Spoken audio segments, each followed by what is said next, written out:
Salve Maria! Com muita alegria nós celebramos mais 9 santos na nossa Santa Igreja Católica. No dia 7 de setembro, o Papa Leão XIV canonizou os santos Carlo Acutis e Pier Giorgio Frassati. E no dia 19 de outubro, ele canonizou mais 7 santos. Tratam-se dos beatos Bartolo Longo, Ignatius Chakralamaloyan, José Gregório Hernández Cisneros, Maria del Monte Carmelo Rendiles Martínez, Peter Turrot, Maria Troncati, Vincenza Maria Poloni.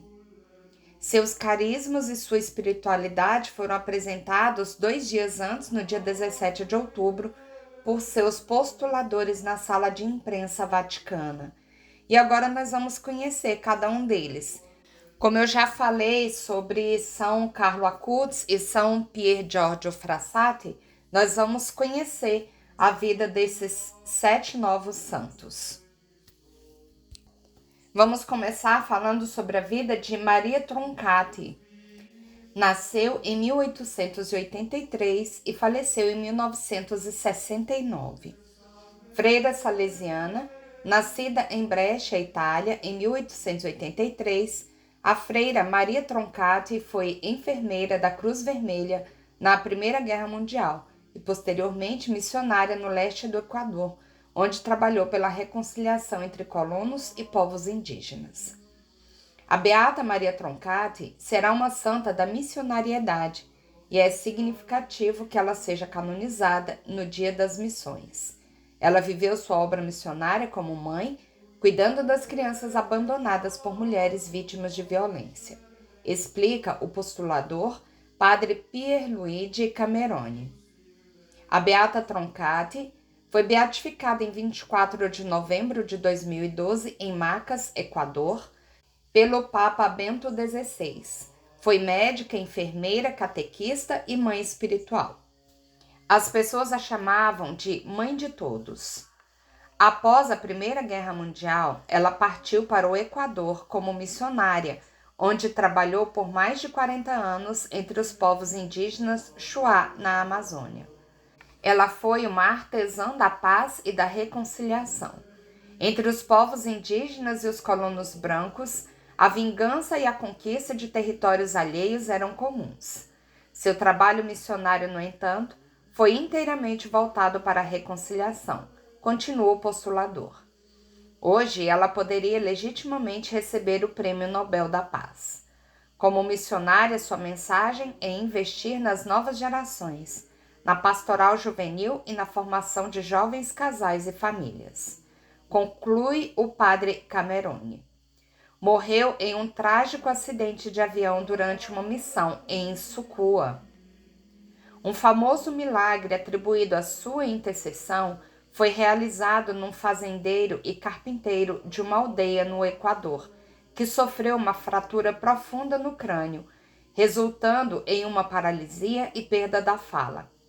O homem sonhou com Maria Troncati, que lhe disse que ele seria curado, prometendo que, ao amanhecer, ele poderia falar e andar normalmente. No dia seguinte, segundo depoimentos, o homem acordou completamente recuperado. José Gregório Hernández Cisneros nasceu em 1864 e faleceu em 1919. Medicina, fé e caridade. Conhecido como o médico dos pobres, Cisneros nasceu em 26 de outubro de 1864 na cidade de Inostú, no estado de Trujillo, Venezuela. Ele dedicou sua vida a servir doentes e necessitados, aliando seu conhecimento à fé. A combinação de fidelidade ao Evangelho na vida cotidiana e caridade para com os pobres também se encontra no beato José Gregório Hernández Cisneros, beatificado em 30 de abril de 2021 em Caracas pelo Papa Francisco. Ele era um médico do mais alto nível científico, professor universitário, mas quando atendia em seu consultório particular, recebia e curava a todos, quem podia pagar e quem não podia, explica a postuladora Silvia Mônica Coreale. Aos mais ricos, ele pedia que deixassem uma esmola para os pacientes mais pobres. O Papa Francisco frequentemente o citava como exemplo de santo da porta ao lado. Por seu compromisso com os mais necessitados, ganhou o apelido de médico dos pobres. O Papa Francisco compreendeu que o Beato Gregório poderia representar um ponto de referência para a devoção popular do povo venezuelano. Conclui a postuladora. Morreu em 29 de junho de 1919, aos 54 anos de idade, ao ser atropelado enquanto saía para comprar remédios para uma idosa pobre. O milagre que levou à sua beatificação foi a cura de Yakuri Solorzano, garota que sobreviveu a um ferimento de bala na cabeça em 2017, sem sofrer sequelas graças à sua intercessão. Em fevereiro deste ano, foi publicado o decreto de sua canonização, aprovado pelo Papa Francisco, dispensando a exigência de um segundo milagre. Ele é o primeiro santo venezuelano. Da mesma arquidiocese de Gregório, temos a irmã Maria del Monte Carmelo Rendiles Martínez, religiosa venezuelana e fundadora da Congregação Servas de Jesus. Superou grandes dificuldades para consolidar sua obra voltada à educação e à caridade. É lembrada por sua simplicidade e generosidade. Conhecida como Madre Carmen Rendiles, essa freira nasceu em Caracas, Venezuela, em 1903 e fundou a Congregação das Servas de Jesus, aprovada pela Santa Sé, em 1965. O domingo será uma grande alegria para a Arquidiocese Metropolitana de Caracas, pois é a primeira vez que 2 beatos da mesma arquidiocese são canonizados, afirma Silvia Mônica Coreales, postuladora do Beato Hernández Cisneros e da Beata Maria Carmen. Maria Carmen foi fundadora do Instituto dos Servos de Jesus, dedicado à educação, à catequese e ao serviço em paróquias e hospitais. Ela foi beatificada em 16 de junho de 2018 pelo Papa Francisco. Esta beata, originária de Caracas, tocou meu coração, porque é uma figura muito contemporânea. Faleceu em 1977 e eu poderia tê-la conhecido, continua Coreale. Ela era uma mulher normal, acrescenta, como o Papa Francisco disse às religiosas. Ela foi capaz de viver sua vida consagrada com grande simplicidade, mas também com grande profundidade. Era muito humilde e maternal em seus relacionamentos com os outros. A santidade dela é uma santidade de vida cotidiana, uma santidade acessível que pode ser proposta como modelo para todas as mulheres, não apenas para as consagradas. Conclui Coreale. Faleceu em 1977 por complicações de uma gripe. O primeiro milagre que lhe rendeu a beatificação foi a cura instantânea de um médico venezuelano em 2003. O segundo milagre, reconhecido em março deste ano para sua canonização, foi a cura de uma jovem com hidrocefalia triventricular idiopática em 2018. Ela é a primeira santa venezuelana.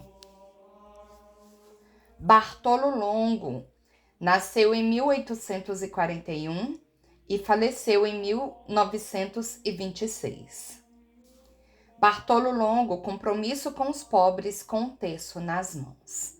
Italiano, Bartolo viveu uma juventude marcada pelo envolvimento no espiritismo e no satanismo.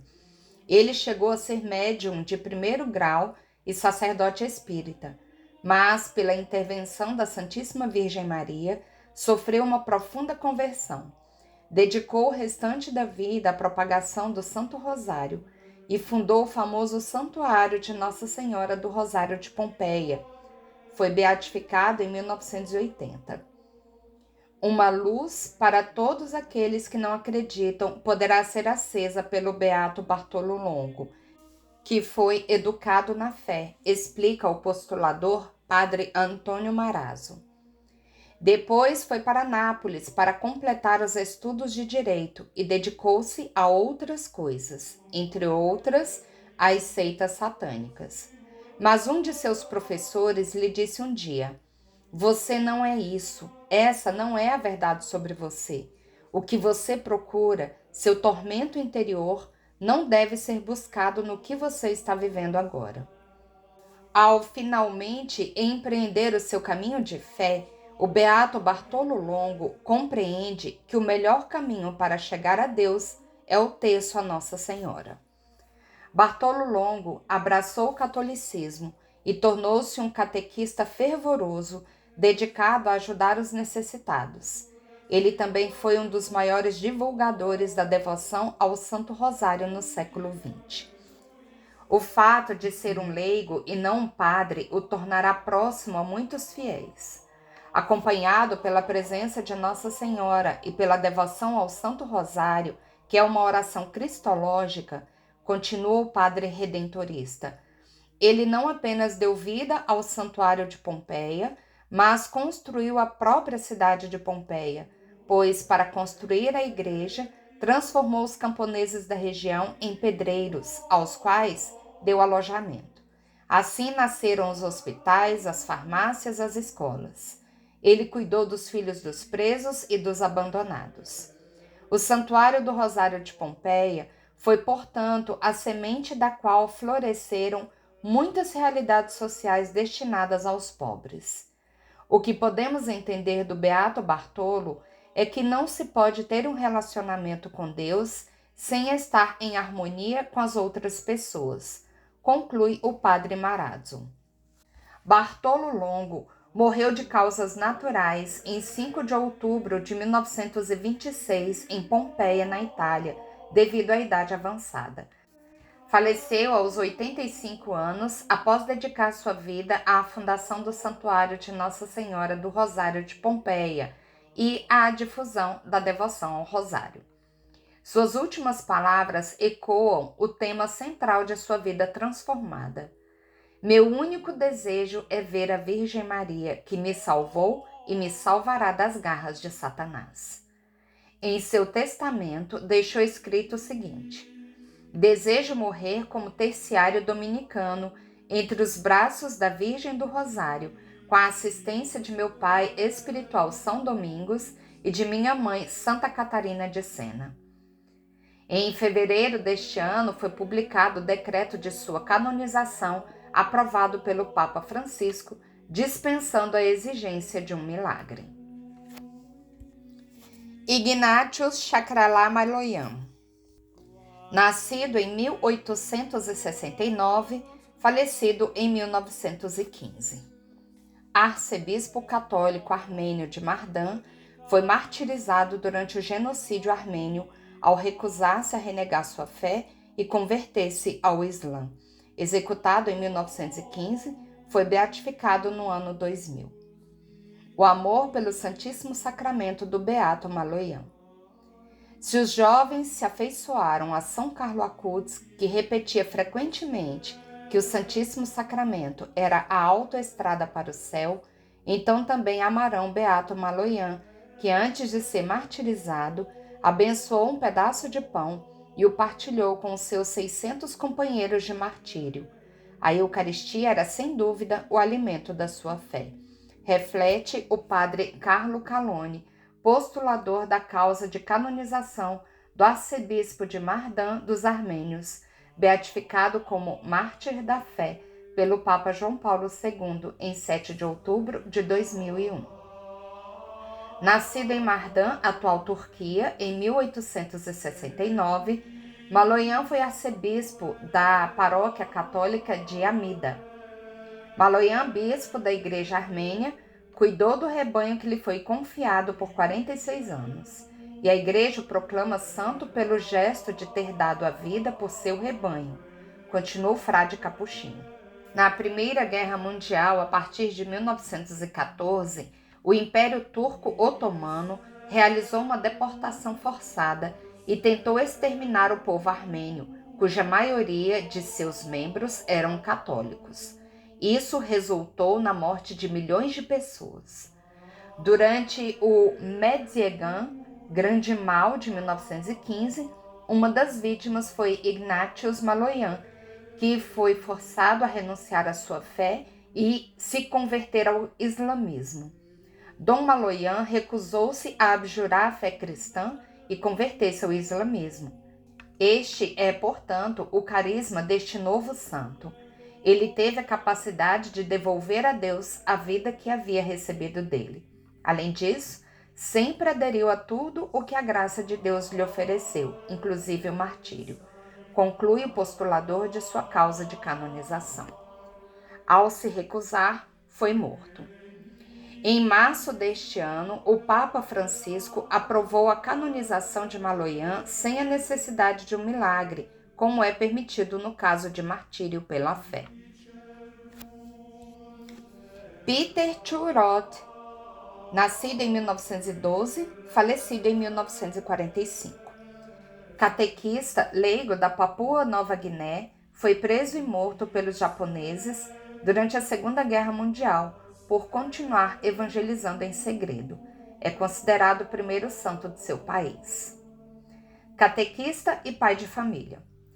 Peter nasceu em Papua Nova Guiné em 1912, onde assumiu a liderança pastoral na ausência de padres na ocupação japonesa da região na Segunda Guerra Mundial, de 1941 a 1945. O beato Peter Turot, leigo, foi morto por sua defesa do matrimônio em 1945, explica o postulador Padre Fernando Clemente Santos. Durante a Segunda Guerra Mundial, a ocupação japonesa de Papua Nova Guiné proibiu as atividades religiosas católicas. Na tentativa de enfraquecer a influência do cristianismo, autoridades japonesas tentaram restabelecer a poligamia na ilha, algo que os missionários católicos se opunham. Pedro se opôs a essa medida, defendendo o valor do casamento. O beato Turot, beatificado pelo Papa João Paulo II em 17 de janeiro de 1995, continuou secretamente a organizar orações e a defender os valores cristãos. Ele defendeu o valor da indissolubilidade do matrimônio e cuidou da população na ausência de padres. Temos muitos santos que defenderam o matrimônio, como João Batista. O beato Turot, no entanto, era leigo e, além disso, contemporâneo. Numa época em que, como se diz, prevalece o amor líquido, uma época em que o matrimônio vive momentos difíceis, vale a pena considerar sua figura, afirma o postulador. Sua resistência custou-lhe a vida em 1945, quando foi capturado e martirizado num campo de extermínio, onde foi envenenado e brutalmente espancado aos 33 anos de idade. Em março deste ano, o Papa Francisco aprovou sua canonização sem milagre, tornando-o o primeiro santo de Papua Nova Guiné. Vincenza Maria Poloni, nascida em 1802, falecida em 1855. Contemplação e caridade. Nascida em Verona, na Itália, em 1802. Dedicou sua vida a atender os pobres e enfermos. A Verona dos pobres da primeira metade do século XIX foi o cenário onde viveu e trabalhou a beata Vincenza Maria Poloni, fundadora do Instituto das Irmãs da Misericórdia. Dedicou-se ao serviço dos doentes e marginalizados. Durante uma epidemia de cólera, em 1855, contraiu a doença, servindo os doentes e faleceu com fama de santidade. Verona é também a cidade onde o Papa Bento XVI a beatificou em 21 de setembro de 2008. Por um lado, a misericórdia para com os pobres. Por outro, a contemplação diante da Eucaristia. Este é o carisma específico da Beata Poloni, segundo o postulador Paolo Villota. Ao ajudar os outros, continua ele, ela agia concretamente, passando seus dias com os pobres e os doentes. Mas a sua obra não era mera filantropia, ela via Cristo nos pobres. A relevância da sua figura, conclui o postulador, reside na necessidade de retornar ao silêncio e à oração após a sua obra de caridade. Um carisma que permaneceu nas Irmãs da Misericórdia, hoje ativas na Itália, Alemanha, África e América do Sul. Em janeiro deste ano, o Papa Francisco aprovou o milagre atribuído à sua intercessão, a cura de uma mulher chilena chamada Audélia Para, que, contra todas as probabilidades médicas, se recuperou de uma hemorragia grave numa cirurgia que a manteve internada por cerca de 2 meses e meio. E assim, nós concluímos e conhecemos a vida desses 7 novos santos. Na verdade, um resumo da vida deles. A partir do ano que vem, no dia da sua celebração, na celebração de cada um deles, nós vamos conhecer a fundo a vida de cada um deles. Peçamos a intercessão deles, dos novos santos, para que possamos continuar a nossa peregrinação por esse vale de lágrimas. Nós que fazemos parte da igreja militante, eles que já fazem parte da igreja triunfante, que nós celebramos no último 1º de novembro, dia de Todos os Santos, a igreja triunfante, a igreja padecente, celebrada no dia 2 de novembro, que são os fiéis defuntos, aqueles que estão no purgatório, fechando aí a comunhão dos santos. A igreja triunfante, aqueles que estão no céu, sendo canonizados ou não, no céu só entra santo. Então, todos aqueles que estão no céu, aqueles que são conhecidos por nós, mas aqueles também que nós não conhecemos, que estão no céu, fazem parte da igreja triunfante. Nós que estamos aqui militando, nós que estamos ainda no vale de lágrimas, nós que ainda estamos buscando a nossa santidade, e a igreja padecente, aqueles que estão ainda no purgatório se purificando. Peçamos a intercessão dos santos da igreja triunfante e peçamos também a intercessão da igreja padecente. E não esqueçamos de rezar por todas as almas do purgatório, especialmente aquelas abandonadas que não tem quem reze por elas. Bendigamos ao Senhor, demos graças a Deus.